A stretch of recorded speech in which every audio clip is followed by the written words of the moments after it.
Mi nombre es Carmen Arribas, soy profesora de la Universidad Politécnica de Madrid y estoy aquí junto con Bernardo Herradón, que es investigador del Consejo Superior de Investigaciones Científicas, para presentarles la continuación de un proyecto que comenzó en el año 2018, cuando la Asamblea General de las Naciones Unidas decidió proclamar el año 2019 como Año Internacional de la Tabla Periódica de los Elementos Químicos. En este año, Bernardo Herradón, que era presidente de la Real Sociedad Española de Química, y yo, vocal, nos planteamos la idea de organizar un juego, organizar alguna forma en la que los jóvenes se acercaran a la química de una manera lúdica, que hiciera más sencillo el aprendizaje de la química, los nombres, los símbolos, incluso los nombres de científicos que se conocen poco. A raíz de esto concretamos en hacer una baraja de cartas para jugar. El problema estaba en cómo materializar esto, puesto que la baraja hay que editarla, hay que publicarla, y en esto SM nos apoyó haciendo una tirada de 2000 barajas que hemos utilizado en distintos eventos divulgativos y educativos. SM además incluye esta baraja en sus paquetes de libros, de libros a colegios. Por eso tenemos aquí en esta transparencia lo que serían las fotografías de algunos de estas cartas. Aparece el nombre de SM, Revuela, que es un nuevo proyecto educativo, y nuestros nombres y filiaciones de Bernardo y mías. Esto que les presento es un detalle de la caja, de la baraja, y lo que sería la parte de atrás, el dorso de las cartas, en las que aparece el nombre de Revuela, la Real Sociedad Española de Química y SM, que somos los que hemos trabajado para que viera la luz. La baraja de la tabla periódica en la que os voy a presentar es una modificación de esta primera que editamos en el año 2019. Esta baraja está formada por 78 cartas, de las cuales 55 son de elementos químicos. ¿Qué información aparece en estas cartas? Pues aparece, como veis, el nombre, el símbolo, el número atómico. A ver, es que creo que no, es que no puedo iluminar. El número atómico, viene una ilustración que nos da un poco una idea de dónde podemos encontrar el elemento químico o su utilización, y luego viene su grupo, su posición en la tabla periódica y su periodo. Las cartas de los elementos van agrupadas de 5 en 5, siendo el fondo de la carta de distintos colores, dependiendo de lo que llamamos las familias. Además, aparecen 20 científicos o científicas. En las cartas de científicos y científicas aparece el nombre, la época en la que vivieron y luego una pequeña reseña en relación a ellos, a su aportación. Y por último aparecen 3 tablas periódicas, la imagen de las tablas periódicas.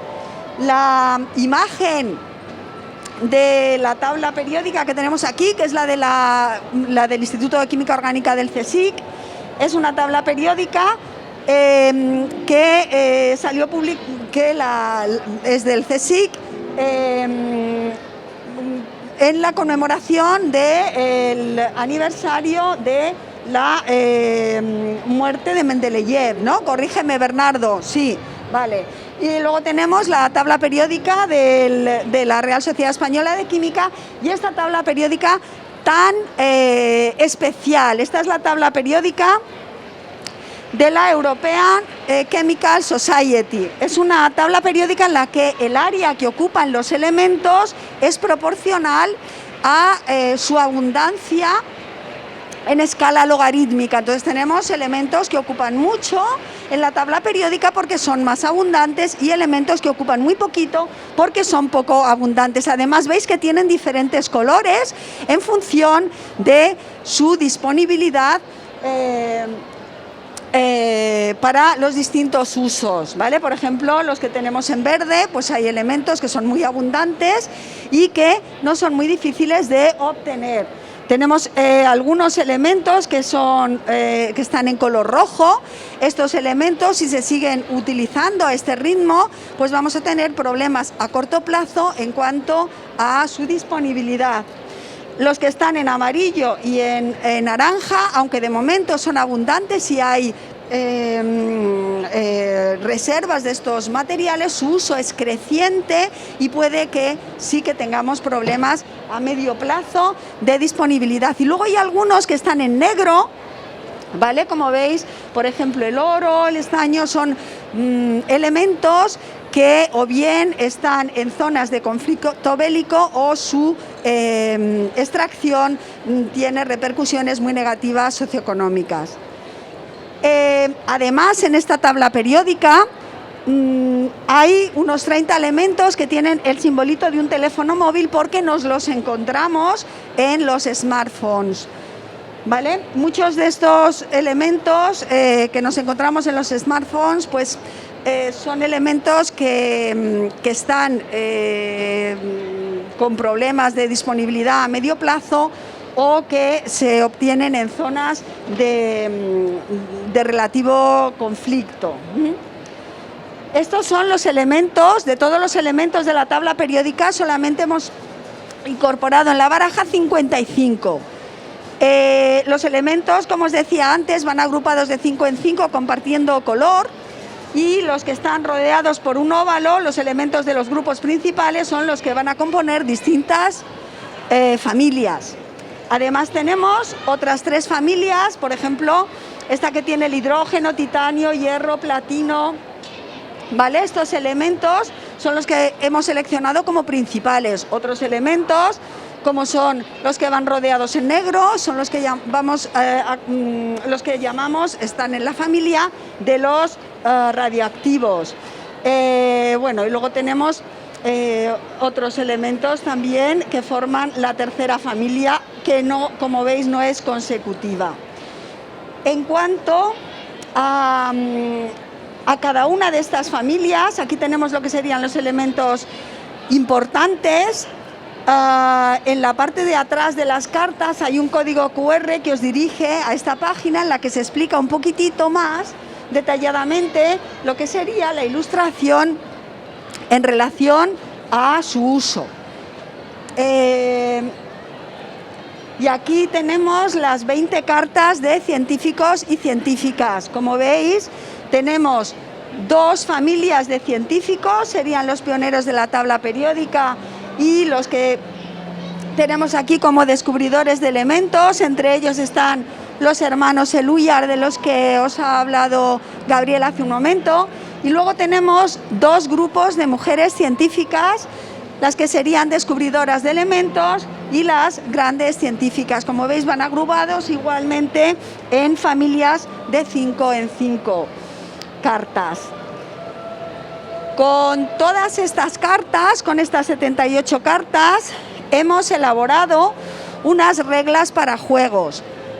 4 juegos, ¿vale? El uno químico, las familias, el chinchón químico y otro todas para mí. Tienen diferente dificultad, de manera que hay juegos muy sencillos, como por ejemplo el todas para mí o el de las familias, al que los niños ya a partir de 7 años pueden empezar a jugar, a nombrar los elementos y a familiarizarse un poco con la química. Hay otros un poquitín más complicados, como es el chinchón químico y bueno, y el uno químico. Seguro que todos sabéis jugar al uno químico, recuerda mucho a este juego.